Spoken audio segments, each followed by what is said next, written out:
Hello everyone and welcome back to our YouTube channel. In this video, I'm going to show you how to fix Roblox error 501.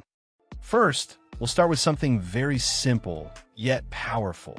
So over the time, apps store temporary files to load faster, but sometimes those files get corrupted and the app starts acting weird. To resolve this issue, we will first head over to our device settings. From here, scroll down and tap on General. Once you're in the General Settings tab, look for iPhone Storage option and tap on it. Over here, you can either search for the app or you can scroll down and look for it. Then tap on the app. On the next screen, you need to tap on the Offload app option.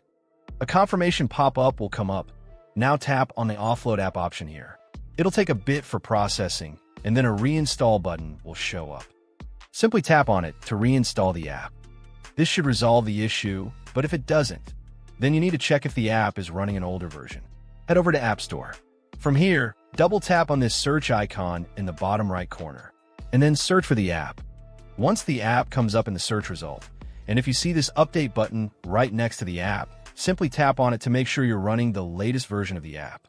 However, if you continue to encounter this issue, then you will need to completely reinstall the app, which usually resolves the problem. Head over to this screen the way we did before. And over here, tap on the Delete App option here to uninstall the app from your device. A confirmation pop-up will come up. Now tap on the Delete option here. Once uninstalled, open up App Store and search for the app in the search bar.